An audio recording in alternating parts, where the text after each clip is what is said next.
Hi everyone, this is Nahid Pur'isa. This is the very first episode of this channel. I'm going to expose the enemy misinformation about what is happening in Iran. According to all the Western media, we are losing the war, and this is not true. And in this channel, we are trying and aiming to find the truth, which is not very hard for us because we are in the middle of Tehran right now. You are seeing me from the very downtown of Tehran. And today, for the very first episode, I am joining with Dr. صالحیان. He is the researcher on international relation with the focus of Iran and U.S. foreign policy.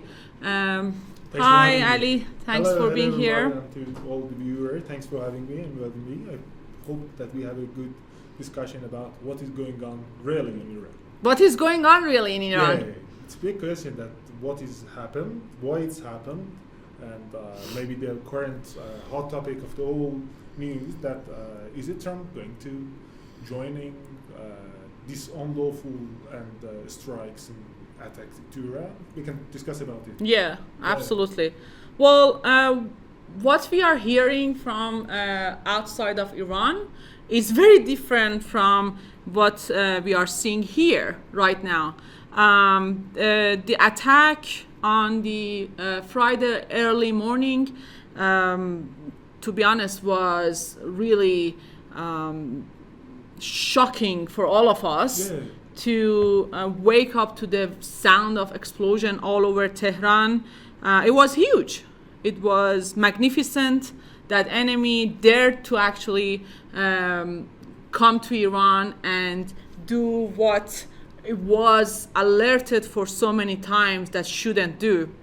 Yeah, maybe if I wanted to just add 2 points that why all these things happen. If I wanted to start the story that how it's going on, I think after Trump going to White House, there is a case of Iran, especially about its nuclear facility and capability that's totally based on the different report of IAEA is peacefully and done by its national and domestic interest and capability.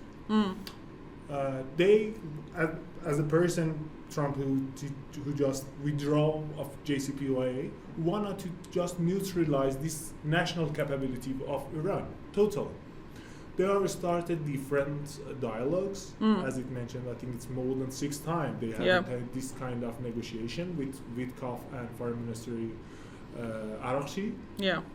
But I think about 10 days ago, they're going to a dead end because Iran wanted to just preserve its national and its rightful, its right to have a capability to enrich uranium as a just ordinary. I mean, all of a sudden they just brought it up that we have to have zero enrichment.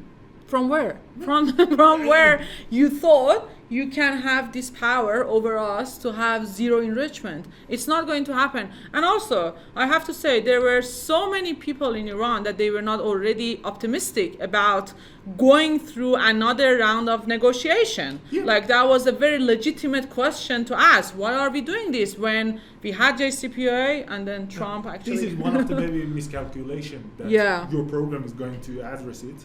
That if you wanted to talk with Iranian as an old civilization, you can't just humiliate them and just write it to it unconditional surrender. It's not going to work, you know. We were there for more than 7,000 You are referring to tweets from Trump? Yeah. What did he say? Yeah, he said with the capital word unconditional surrender. It's not going to work in Iran. To Iran. We had and it's really important. It's even the academic there are different academic researchers that mentioned that when you want to talk to such kind of spiritual nation, you can't humiliate them. No. Iran, even at the modern era, showed that we fight with Saddam Hussein. We did. More than we did. Yeah, we did. No, I'm just saying, yeah. Yeah, with Saddam Hussein, more than 8 years. Yeah. It's something exceptional in the modern age of his story. When the entire world was against us. Why? One of the main reasons is that call it in the Persian and or Arab izzat. You know, it means there are a dignity. Yeah, big dignity, strong dignity between Iranians that you just can't humiliate them. And this is maybe one of the reasons that every time during history, different regimes, different governments, different administration, when there is a foreign power, foreign, entity, try to attack Iran, there is a solidifying force that all the people of Iran, even the opposition, even the people who may have different ideas. Well, this is exactly what we are here now, because Netanyahu attacked Iran. A minute after, he posted a video, a very funny one, sorry, and he asked Iranians to come out to the streets, hoping that they're gonna end what he started. But then everyone was like, why should we do that? And now we are having so many interesting posts on social media from women without no hijab, actually raising the flag of Iran, saying that we are here to stay. And we should learn Netanyahu a lesson. This is just not related to the ideology, related to the political preference. Yeah. It's totally related to the national identity of the whole Iranian. Of course. And even you can see Iranians that living outside of Iran totally support that we should defend our sovereignty, we should defend our national interest. And this is one of the miscalculations that we can talk about it, that Netanyahu didn't understand it. And even it seems Trump can't understand it, that this kind of works. Well, that's the thing, right? Netanyahu obviously knows what he hasn't achieved in Iran. Yeah. But I think somehow he has been successful in deceiving Western audience, but also Trump, that he's winning the war. Is he winning the war? I think it's mine, maybe. But in the real life, it's not really, at the main ground, it's not something like That's that. That's not the case.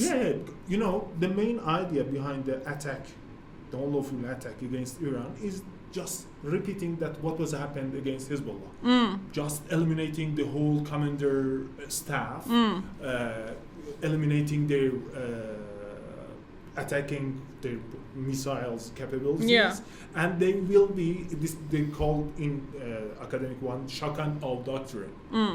There are at least I can name it 4 reasons that why these kind of things didn't work in Iran. First is the size of Iran. Iran had a population more than 90 million people.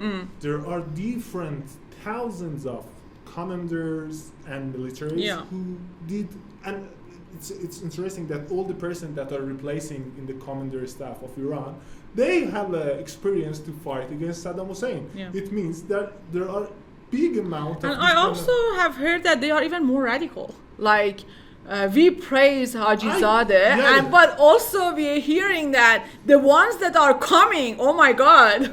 I didn't label them as a radical, but they are at the war. I mean, in a good way. They are losing their friends. There are that at the current situation, fabricated states try to attack us, and they maybe have a more rigid and conservative ideas about how we should respond to it. This is one of the miscalculations that they didn't understand the different size of Iran. Well, I have to explain this a little bit. When we say conservative, we are actually translating from Farsi, but somehow it can be a little bit confusing for Western audiences. What we are referring to is that there are some very important principles and values that these people that Dr. Ali صالحیان is referring to are so committed to keep and to maintain.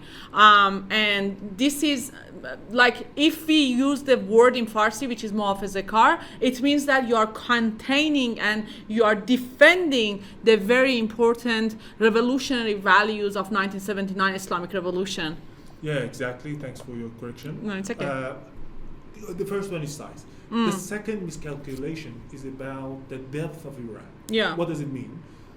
Hezbollah, in this special case, there are so a narrow geography. You know, Israel can easily carpet bombing the whole Beirut and everywhere. For Iran, there is, a vast country. Yeah. That from Kermanshah as the western province of Iran to the Mashhad, there are lots of people, lots of geography that you can just, spread your capability in the whole region. Yeah. That it's make it more difficult to just being neutralized by the such kind of shock and awe doctrine. Absolutely. The third one that I wanted just to mention about security and intelligence oversight and the dominance of Iran.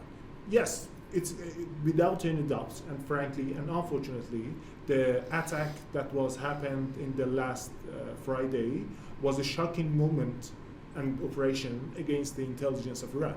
But the very important point that they can to revive, to return to the game very quickly. Less than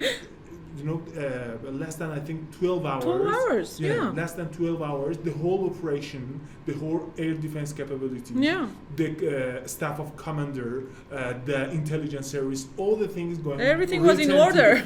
And it's really interesting that there are some data that mention that as maybe the viewer follow the whole news of the current conflict, there are lots of or some kind of explosion in Iran. Yeah. More than 70% of them are made or operated by the sabotage and the Mossad agents. And Mossad agents and the people inside of Iran. Well, I had a very interesting conversation another day in the train. It was very interesting because there were some ordinary women talking about the current situation. Of course, there are some people that have left Tehran, which is to me it's so understandable. Like it makes sense to me. Who cannot be scared of Zionist people? Like it's so legitimate to fear those genocidal regime. I mean, there are also millions that didn't leave Tehran. And anyway, so we had the conversation, and they were actually saying the same thing, that look, it was scary what happened on the early morning of Friday, but at the same time we have to understand they couldn't invade the very airspace of Iran, right? We defended it, and we're still doing it. And so the main important, we return to the game. I think within the 24 hour, we lost many important figures and people, but we returned to the game, and we just, for example, at the first night, we attacked more than 150 missile to the Zionist regime. Yeah. This show that the whole system works. And such a moment, right? Tell us about what do you think the researchers right now talking about that moment because there was somehow a feeling of disappointment, or maybe Iran is not going to retaliate. Iran is weak right now, but the moment, I think that was a very significant unifying moment for Iran, that everyone was like feeling that, all right, the government, the state is here to defend us. Yeah, I think different decision makers in Iran try to do their best to avoid war. But when there is this kind of attack, unlawful attack, as Supreme Leader mentioned in his declarements in the early hour of the Friday, this is a war. And we are fully ready for that. We didn't initiate it, but we will end it. This is really, very important point that he tried to mention. And there are different military figures and persons that we are ready to just continue this war for months. And we are ready, our missiles, our military capability, our economical capabilities can support it. And public. Yeah. And the main important one, and the main, strange of Iran that they miscalculated is the social and the national power of Iran against the foreign invader. Just wanted to not forget it. Due to the intelligence oversight and dominance of Iran at the especially coming days, recent days, we try to neutralize all these, for example, all these internal threats. And as you, even ordinary people can feel it, that, for example, the air defense system is not working 24 hours. There are just limited hours during day or night. Very important. That sounds coming up. And the other hours of the day, the ordinary people and the normal things just gonna work. Yeah. I mean, you mean that there are less incidents? Yeah. There are less capability of the agents. Most of them generated by the internal agents, and the intelligence service try to address it very quickly. And it's interesting that even the intelligence service try to giving aids and helps by the ordinary people and the national services. Absolutely. Well, they ask us if we see any sort of, weird, strange movements in Tehran, in other cities of Iran. We have to inform the different... this is one of the another signs that people supporting their... Yeah, this is what I was going to say. I saw something that wasn't very strange, but I was like, maybe I have to report that. Yeah. So I was like, I called them, and I was half an hour waiting in the line just to report that I saw something. I forgot already the plate number of the car because I was just waiting and waiting. So that made me feel safe again, that not only from the defense system point of view or military support that we have, but also people. Yeah. People are here. Like, I've seen so many interesting people talking about maybe I'm not a big supporter of the Iranian government, but it's not related. It's so irrelevant right now to talk about maybe the problems and the drift between people and the state or whatever it is. We have so many issues and we are overcoming it, but people are understand, and this is a very important moment. Like, people have the political awareness. After billions of dollars that enemy is pumping into all the misinformation propaganda machine, Iran International is broadcasting from where? Tel Aviv. Hello. He interviewed Benjamin Netanyahu another day. How they expecting Iranians to be like, all right, let's turn on the TV and watch Iran International broadcasting from the very city that is attacking us? One of the well-known and famous actor just posted on Instagram that said, you are with Iran or against Iran.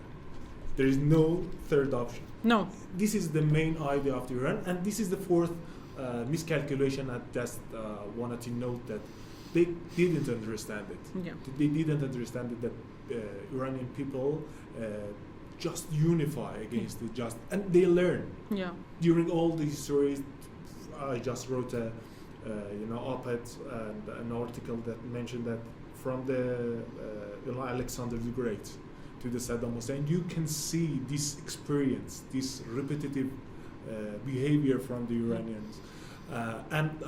In the maybe I just wanted to mention that the main idea and the main news at the current hours is that United States try to start a new war and just try his chance to enter to another quagmire just like Iraq. This is the main point. Well, I think that this is my point of view, that the reason the US imperialism created the Zionist entity was because, as I think the German chancellor said, Israel is doing the dirty work for us, killing West Asian people for the Western interests, right? But something is happening right now, and this is very important. I if that's the purpose of having Zionist entity in the region, to kill people as much as they can, and now they are failing to kill us. So, and now they are asking the US and other... they're not failing. I just want to mention this. They are asking the Western powers behind them to be exposed, because it's not any more capable of doing the dirty work for them. It's asking them, all right, I am helpless, come and save me. Isn't it contradiction? It's not only they defeated at their, attacking operations, they received hot punches and big punches from Iran during all these 4 days. Tell us. Yeah, there are lots of, at least all we know, there is a big censorship in the whole media of the Zionist regime. Yeah. But we can easily, by just looking to the social media, there are lots of strikes from Iran to the important one, for example, Haifa power plants, I think. Yeah. Refinery. The refinery. Noatim airfield, military airfield. The intelligence system. And you can just check it out, that there are some figures and some pictures that if you don't know that this is captured in Tel Aviv, you may think that it's in Gaza, but it's not. It's happening in Tel Aviv by the offensive power of the Islamic Republic of Iran.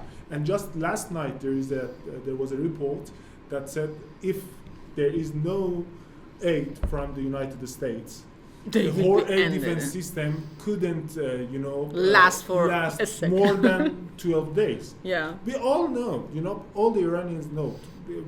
As I mentioned, Trump not officially entered to the war. Yeah. But we know that technically, logistically, intelligence in the intelligence sphere and services, they are fully helping and aiding. I mean, Wall Street Journal said that Trump was doing the negotiation only to mislead the Iranian government that, we are ready to negotiate and it's gonna be a deal in coming days.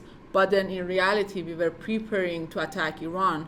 But also, there is a lot to discuss.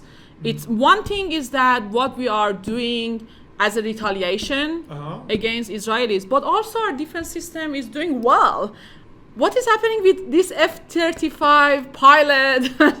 There are official reports that we are captured at least one pilot. There are official reports. From F-35. Yeah. Generation 5, right? Yeah, I don't have any other source of information to verify it, but I just wanted to explain and repeat what they are saying. There are at least 4 fighters,